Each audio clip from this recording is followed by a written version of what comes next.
Hey there, folks. Welcome back to another episode of Just a Dude podcast. I'm your host, Nathan, and today we're diving into a deeply disturbing and tragic event that recently occurred in New York City. This episode will cover the incident where a woman was set on fire in the subway by an illegal immigrant. It's a heavy topic, but it's important to discuss and understand the implications, so grab your headphones and let's get into it. On a seemingly ordinary Sunday morning, New York City was shaken by a horrific crime.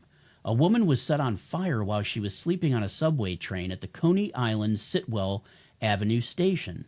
This incident has left the city in shock and raised numerous questions about safety, immigration policies, and the state of our society. Let's take a look and listen at what NYPD Commissioner had to say. This video is courtesy of CNN. It was just before 7:30 this morning when our person of interest and the victim were both riding an F train to the end of the line at Stilwell Avenue in Brooklyn. As the train pulled into the station, the suspect calmly walked up to the victim, who was in a seated position at the end of a subway car. The suspect used what we believe to be a lighter to ignite the victim's clothing, which became fully engulfed in a matter of seconds. Officers who were on patrol on an upper level of that station smelled and saw smoke and went to investigate. What they saw was a person standing inside the train car, fully engulfed in flames. With the help of an MTA employee and a fire extinguisher, the flames were put out. Unfortunately, it was too late, and the victim was pronounced on the scene.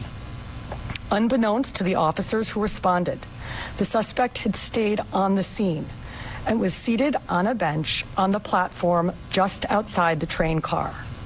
And the body-worn cameras on the responding officers produced a very clear, detailed look at the killer.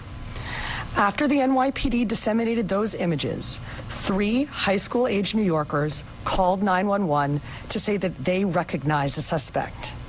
Other transit officers responded to that 911 call and also spotted the man wearing the same gray hoodie, distinct wool hat, paint-splattered pants, and tan boots, already on another moving train. Police radioed ahead to have the train stopped. Then, Transit District 2 officers boarded the stopped train and walked from car to car until they located and arrested the person of interest without further incident. The person of interest also was found with a lighter in his pocket. The suspect in this case, 33-year-old Sebastian Zepeda, an undocumented immigrant from Guatemala.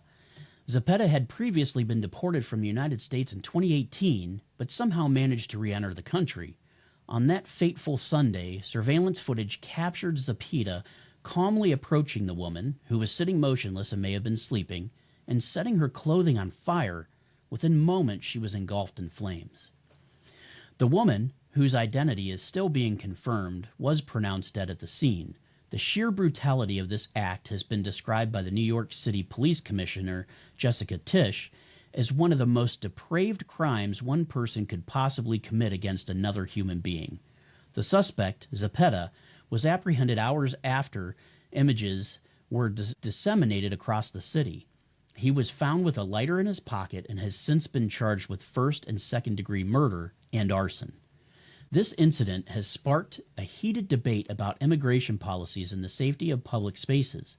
New York City Mayor Eric Adams has called for a change in the city's sanctuary city laws, which currently prevent local law enforcement from cooperating with immigration and customs enforcement on certain cases.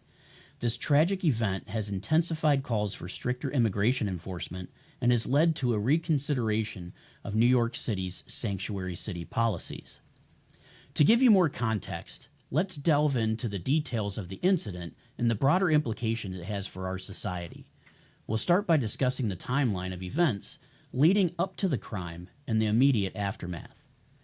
On the morning of the incidents, officers patrolling nearby smelled smoke and went to investigate. They found the woman completely engulfed in flames and immediately tried to extinguish the fire. Despite their efforts, she was pronounced dead at the scene. The suspect, Zepeda, was seen on surveillance footage calmly walking away from the scene and sitting on a bench on the platform and watching the victim burn.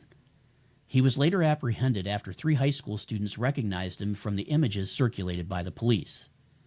Did anyone try to help the person set on fire? Unfortunately, the response from bystanders and even some police officers was quite disheartening. According to reports, videos from the crime scene showed police officers standing by as the woman burned, and passerbys either walked past or were filming her with their phones instead of trying to help. This apparent lack of action has been described as disturbing by many. One officer was commended for trying to control the crime scene and attempting to get the fire extinguishers. However, the overall response has led to calls for better bystander intervention and has sparked a debate about the bystander effect, where people fail to help in emergencies when others are present. It's a tragic reminder of the importance of empathy and the need for better public awareness and training on how to respond in such critical situations. This incident has raised serious concerns about the safety of public transportation in New York City. The subway system, with its vast networks and stations and millions of daily riders, presents unique challenges for law enforcement. Despite the presence of surveillance cameras and police patrols, incidents like this highlight the vulnerabilities that still exist. In response to the incident, New York Governor Kathy Hochul has deployed National Guard members to bolster safety on the city's subway system and help police conduct random searches of bags for weapons. This move aims to reassure the public and prevent similar incidents from occurring in the future. Time will tell if they work. Now let's talk about the broader implications of the incident. The fact that the suspect was an undocumented immigrant who had previously been deported has fueled the debate over immigration policies. Some lawmakers are calling for stricter regulations and increased cooperation between local law enforcement and ICE. Others argue that such measures could lead to racial profiling and further marginalize immigrant communities. This incident also raised questions about the mental health and social support systems in place for both immigrants and the general population. It's crucial to address the root cause of such violent behavior and ensure that individuals receive the help they need before they resort to such extreme actions. As we wrap up today's episode, it's clear that this tragic incident has far-reaching implications for our society. It's a stark reminder of the importance of public safety, the complexities of immigration policies, and the need for comprehensive mental health support. Our thoughts are with the victim and her family during this difficult time. The same goes for the first responders and bystanders that witnessed this heinous crime.